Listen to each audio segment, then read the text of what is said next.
Friday evening in September, the kind of night where the air feels fresh and everything seems peaceful. I had been looking forward to this date for weeks. Her name was Skylar. We met in our school's art club, and she was everything I could ask for. Creative, funny, and just so easy to talk to. Tonight we were meeting at a small Italian restaurant downtown. It was a cozy place, known for its amazing pasta and warm atmosphere. When I got to the restaurant, Skylar was already waiting outside. She was wearing a bright yellow dress that stood out against the evening sky. Her smile made me feel both nervous and excited. We hugged and I could smell her perfume, something sweet and floral. Everything felt perfect, too perfect maybe. The restaurant was warm and inviting. The smell of garlic and basil filled the air. We sat at a table by the window, talking and laughing like old friends.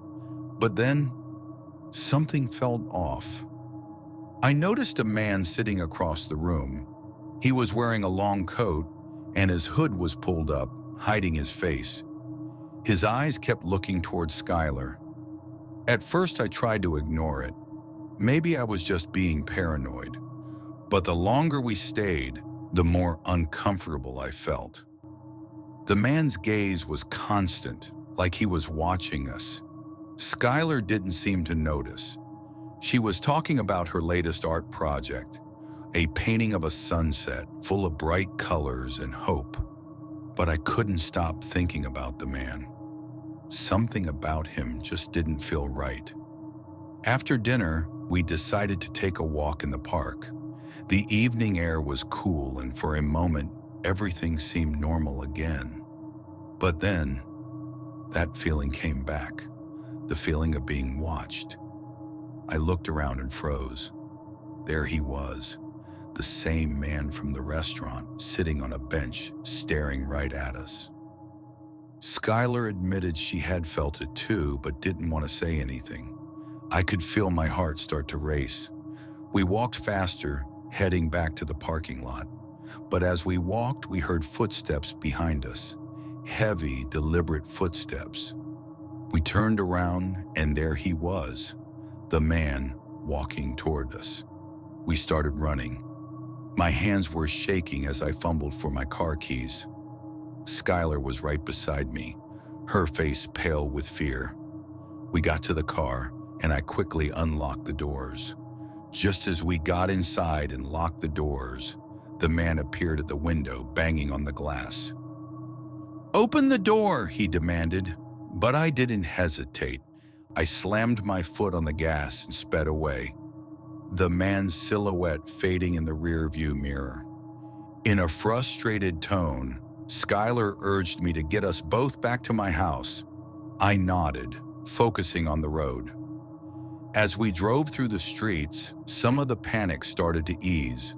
My only thought was keeping Skylar safe. I made sharp turns, weaving through quiet neighborhoods, my heart pounding the whole time. I glanced in the mirror and saw the man fading into the distance. Finally, I let out a breath I didn't even realize I was holding.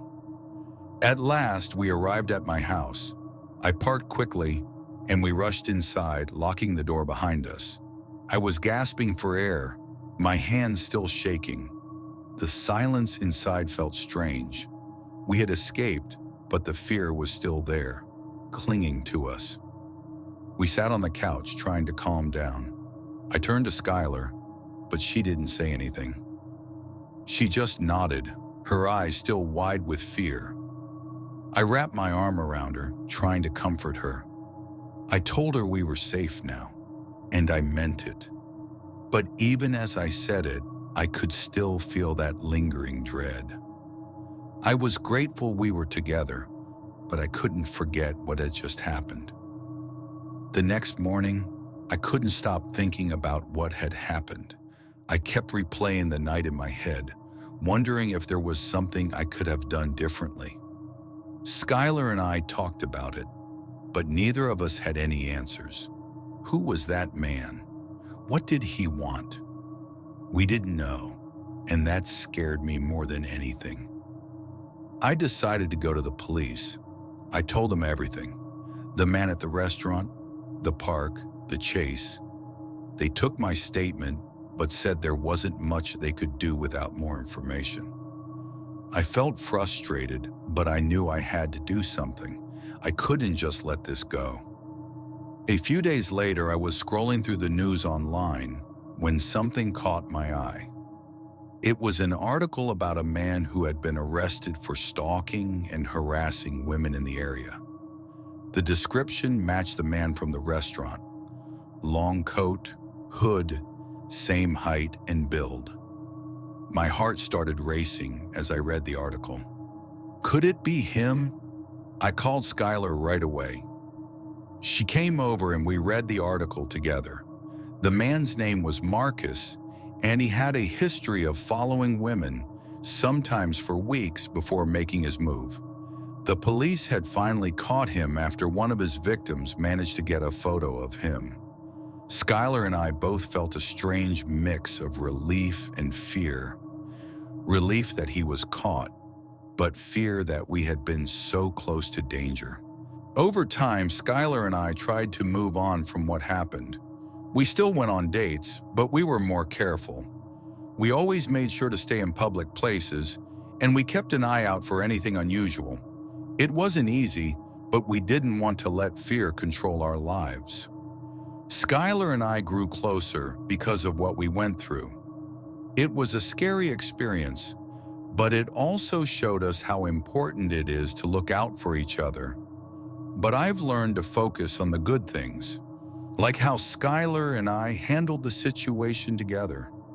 We stayed calm, we trusted each other, and we got out of there safely. That's what matters most. It was my first date with a guy I met on a dating app. I thought it would be nice to have him over and cook dinner for him. I hadn't been on a date in a while because I had just gotten out of a long-term relationship. His name was Daniel.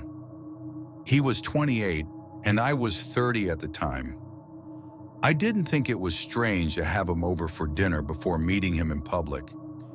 If anything, I thought it would be more comfortable than meeting at a crowded restaurant. I decided to make spaghetti carbonara with a side of roasted vegetables and a bottle of red wine. A simple but tasty meal. Daniel arrived around 7 p.m. I welcomed him in and asked him to sit at the dining table while I finished cooking. I tried to make small talk, but he wasn't as chatty as I expected. I had to carry most of the conversation, which made me a little nervous. It was my first date in a long time, and his quietness didn't help. I served him a plate of food and poured him a glass of wine. Then he asked something that caught me off guard. He wanted me to get a candle so we could do a proper cheers. I thought it was a little odd, but I didn't want to make things awkward, so I went to the living room to grab a candle and a lighter. When I came back, I noticed Daniel sitting back down really quickly, like he had just moved. It seemed a little strange, but I didn't say anything. I lit the candle and we did a little cheers. As I was about to take a sip of my wine, I noticed something floating in the glass, a powdery substance that wasn't there before. It looked like it was dissolving. I glanced at Daniel, who was watching me closely. He hadn't taken a sip of his wine yet. I pretended to take a sip, but I didn't actually drink any. I was starting to think he might have tried to drug me, but I couldn't accuse him without proof. What if I was wrong? I'd look paranoid. We finished eating, and I cleaned up the table. Daniel excused himself to the bathroom. He was gone for a while, but when he came back, he said he had to leave because he had an early morning meeting. I didn't argue.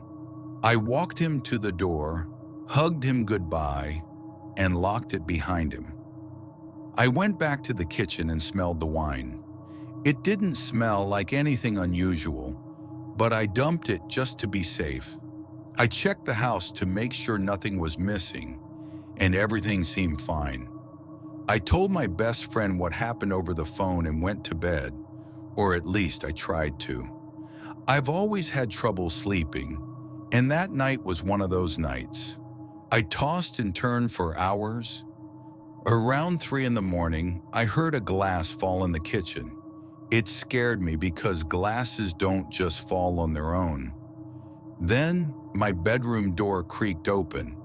I froze and pretended to be asleep, but I kept one eye slightly open.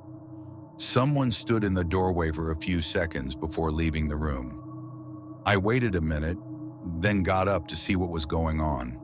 I wanted to get to the kitchen phone to call the police. There was a little light coming from the street lamp outside, and in that dim glow, I saw him.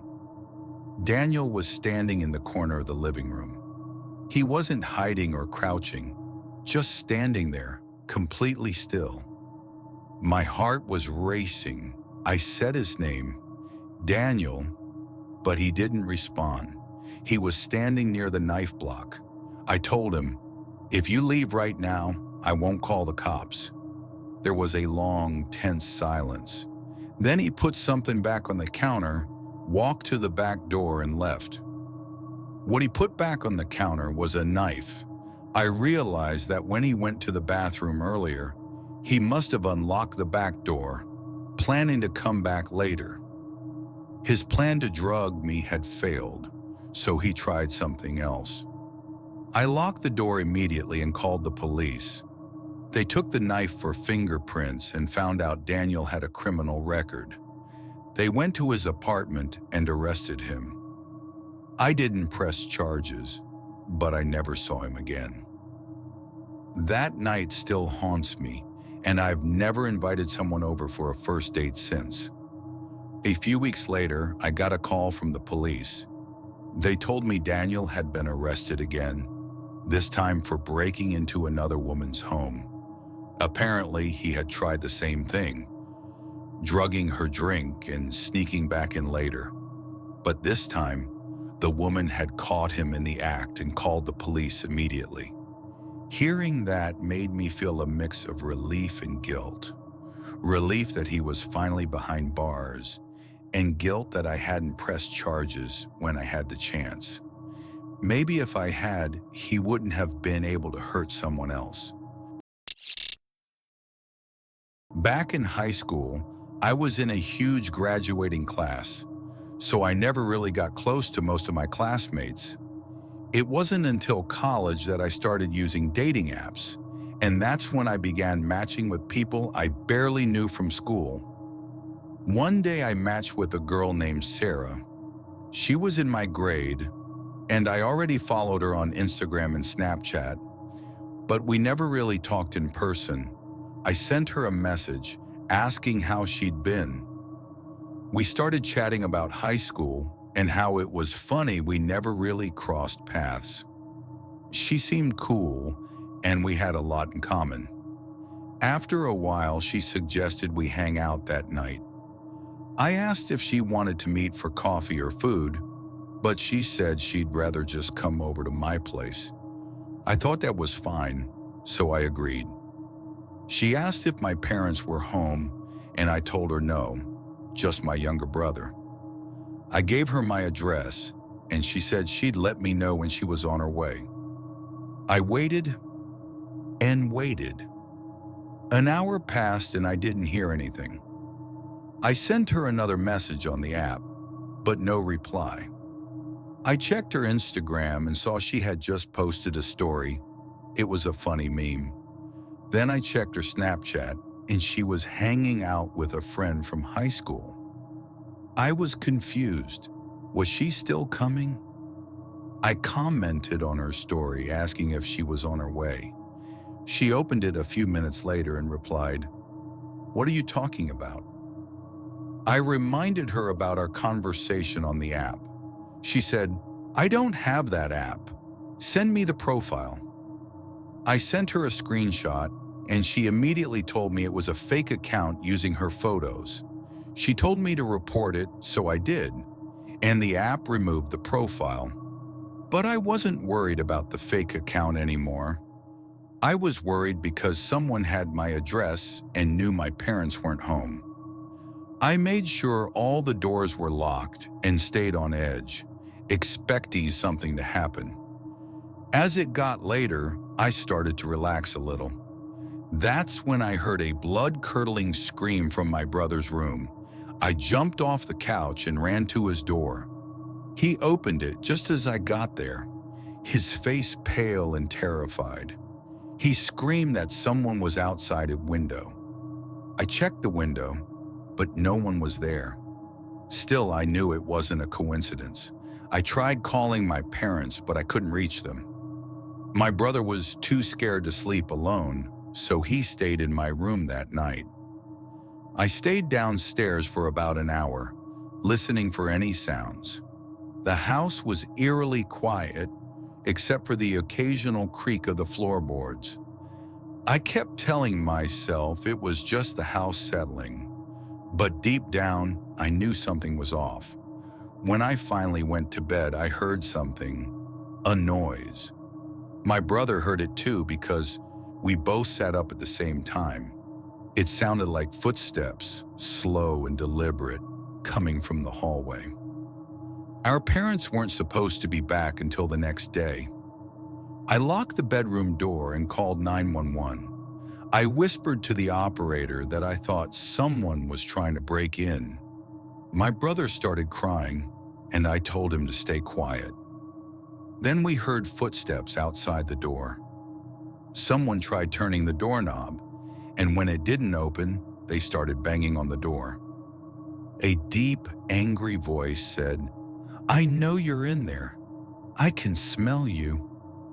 The 911 operator told me to hide in the closet with my brother. We quietly moved into the closet and sat there, trying not to make a sound, but the banging didn't stop. My brother couldn't take it anymore and yelled, "The police are coming! Leave us alone!" The banging stopped. We heard the man laugh, and then everything went silent. A few minutes later, the police arrived. The operator told me to check if it was safe and let them in.